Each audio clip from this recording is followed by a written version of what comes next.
Hey there, welcome back to Online Marketing Foundations. We're still in Module 2, Commit to Lead an Audience, but we're coming to an end. This is the last lesson here in this module. Now, last lesson we talked about kind of identifying your core differentiators, the things that make you different.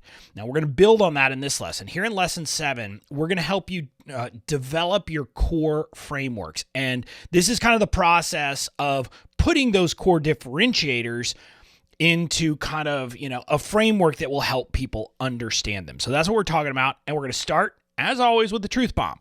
And this one is pretty simple. It's that if people can't understand your unique process or your core differentiators, it's not going to attract attention. So you need to make things simple and memorable. Look, I could, talk about all the things that people would say about our limited attention spans and all of that. But the reality is that right now you get this. People need something that they can immediately associate with you, and if it's if it's going to take you like 5 paragraphs to explain to people what you do, that's probably not going to actually help. So you need something that will make it simple and memorable, and that's where frameworks are going to come in. So here in Lesson 7, we're going to talk about why you should put your ideas into frameworks, what makes a framework great, and 3 simple types of frameworks you can use. Now, I am not going to purport to give you all of this stuff. There are a lot of people who have spent a lot of work and a lot of time developing frameworks, presenting them the right way, and can teach you all of that stuff. That's not my goal here. You could go really deep on this concept if you wanted to. What I'm going to do here is give you kind of some top level ideas where you can get started. And then that will be your starting point, and you can always go deeper from there. So we'll start with why you should create core frameworks, why you should kind of put this together, etc. But let's start with just kind of what is a framework. A framework is a way to show your core differentiators in graphic form, which makes them easier to understand. Again, it's about the graphic piece here all this is. Now, you can obviously say your framework, you can talk about it, but when you have kind of a graphic that is clearly recognizable, that makes it even better. Obviously, you saw my commit, connect, convert is kind of, I've got that 3-circle graphic. That kind of is something that will help you kind of put the pieces together as a quick example. So frameworks help you make complicated things simple. That is the goal. That's the reason. And it can make an otherwise complicated idea memorable for your audience. And I'm going to give you a very simple example here. Now, the name I'm going to give you may not be the name you know it by, but you know this framework. It's called the Eisenhower matrix, which is the important and urgent matrix, where you have 4 things. Is it important? Yes or no? Is it urgent? Yes or no? It's an easy to remember concepts for what tasks you should spend your time performing and how to kind of organize things. It is a very simple way that once you know this important, urgent metric and kind of this matrix and the quadrants, it's very simple for you to kind of always remember it back. And it's called the Eisenhower matrix because that's kind of where it originally came from, but it has other names. It's been in business books, etc. But you get the concept and you see that very simple graphic and it makes you say, okay, I get it. That's what I should be doing. That's what a framework does.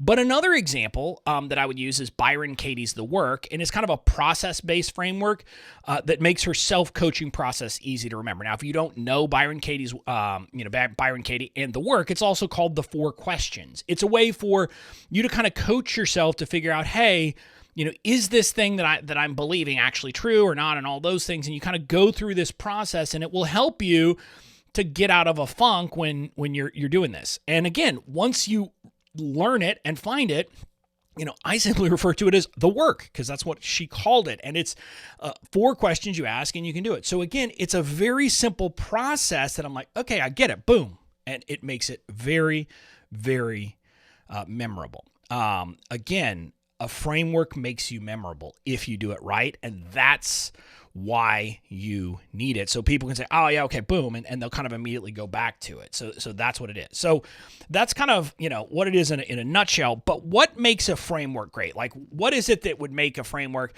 one that you should actually use? Because I'll tell you, a lot of people create frameworks that are not memorable, that don't do any good, that it's kind of them doing busy work rather than creating a framework that's actually going to move things forward. So the simple answer is great frameworks aren't complicated. They are deceptively simple.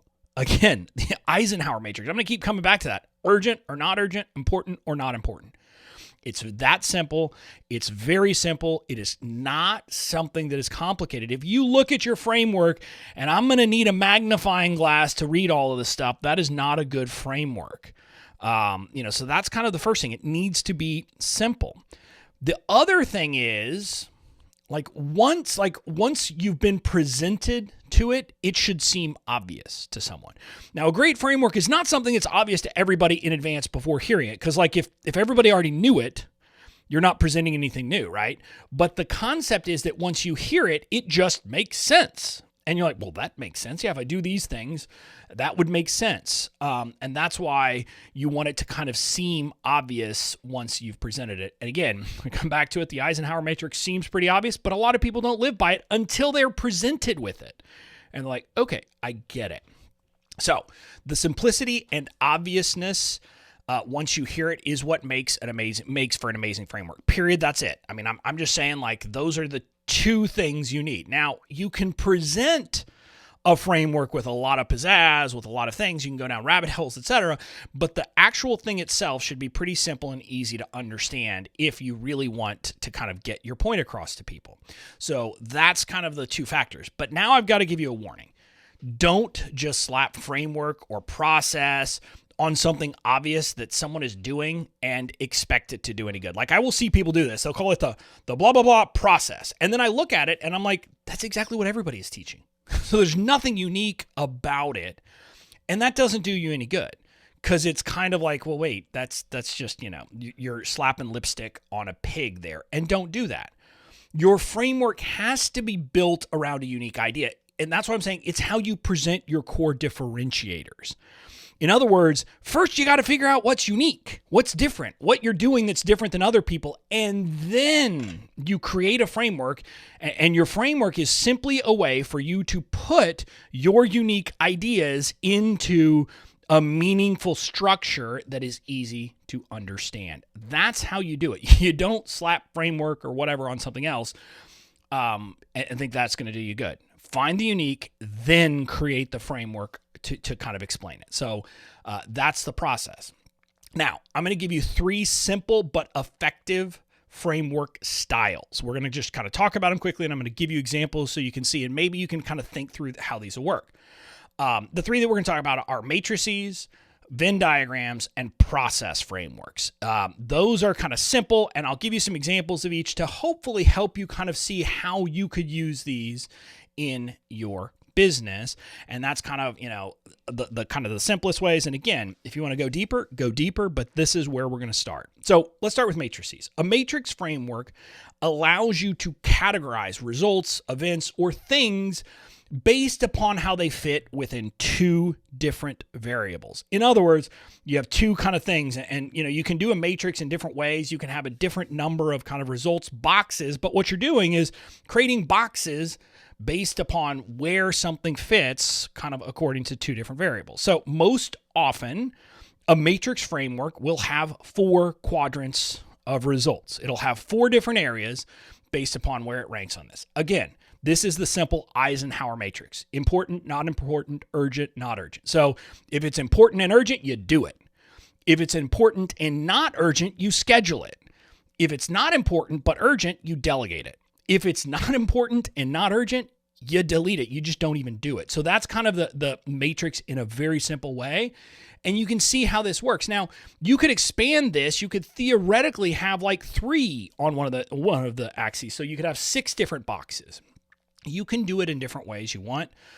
But the concept is it's just a way to kind of, you have these different variables, and best, it's a yes or no. And that's why you normally have the 4 different results, because it's either yes or no on urgent, either yes or no on important, and things fit in there. And it's kind of a way to put things where they belong and figure out how to handle them from there. So that's the best way to explain a matrix in a very simple way. So that's a matrix. These can be very helpful if it fits for your business, and you can do that and create one pretty quickly and pretty easily. Then the next thing we're going to talk about is a Venn diagram. A Venn diagram framework lets you show kind of the ideal solution, that the ideal solution requires the convergence of multiple factors or variable. So that's like the idea here, is that you're able to show that, hey, you've got to have all of these different pieces, and it's in the overlap where all those things are present that we get the good result. Now, most commonly, a Venn diagram will have between 2 to 4 overlapping circles. Again, you can make it more complicated, but if you make it more complicated, like if you had 6 overlapping circles, all of a sudden you kind of lose some of the beauty and some of the simplicity that makes something memorable. I'm going to give you a very simple one that you've seen. This is a Venn diagram: commit, connect, convert. And so theoretically, what we're saying is that that little middle sliver where it's people who are committing, connecting, and converting, they're doing all of those things, that's the sweet spot. That's the idea here, and that's where you want to do kind of these overlapping Venn diagram types of frameworks, and it's a very simple way to do it. Now, the next type of framework is a process framework, and it's exactly what it sounds like. It shows a series of steps happening in order. And again, this is in many ways the simplest one, but what I'll tell you is, again, it needs to have some kind of non-obviousness factor in it, because if it's very obvious to start with and everybody's already doing it, it's not actually going to help you.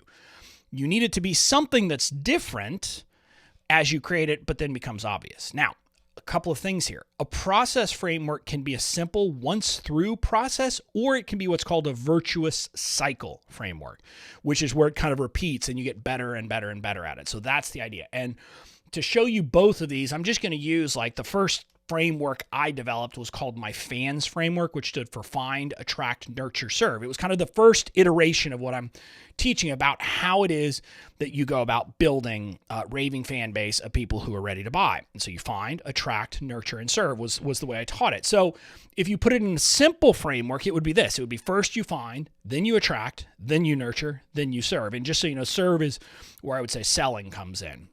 But so you're kind of showing this 4-step process, and that would be a simple process to do it. But the reality is this framework is never meant to be kind of a once-through process. It was always understood as a virtuous cycle. So you would show it more like this. Well, you start with find, right? You find, you attract, you nurture, and then you serve. And just so you know, the finding is like, understanding. It's all the stuff we've talked about market research and all of those things. So it's really understanding your folks in a deep way. So what I would say is it's a virtuous cycle that you're always doing. So you start with finding, attracting, nurturing, and then serving, and then you kind of can continue to do it and refine and refine. And so this is what a virtuous cycle looks like. And this is a very simple, easy way to show a process that a business theoretically or that your audience should keep going through over and over and over again and refining better and better, and you'll get better and better over time. So you can see it's pretty simple. You just put things in a circle with a circle around it, and it kind of shows the process. You look at it, you obviously know, okay, I got to start with find, but I go through the process and then I come back to the beginning. And you can present it that way. So this is kind of a very simple way to present it as a virtuous cycle, which is a more refined process framework, and one that will often, kind of be a bit more, a bit better, because there's some elegance in saying you don't just do it once, you keep doing it over and over again. So that's a virtuous cycle. So those are the 3 frameworks. Again, the big takeaway here is that frameworks are a great way to convey your core differentiator in an elegant way that will make you and your ideas memorable. So get to work creating your core frameworks, and you will be better off for it. And this is the last lesson here in the Commit to Lead module. If you followed along, and if you're actually doing the work along with this, you're not just kind of binging it and then not doing anything, but if you do this, you will make huge progress on really kind of establishing yourself as someone that people should pay attention to and people should follow. That's the goal of Commit, is getting people's attention and becoming the person that people will want to follow and then ultimately will want to buy from down the road. So this is it for this module. Now, in the next module, we move on to the connect phase, where you're going to turn casual followers into raving fans. So I'll see you in the next module.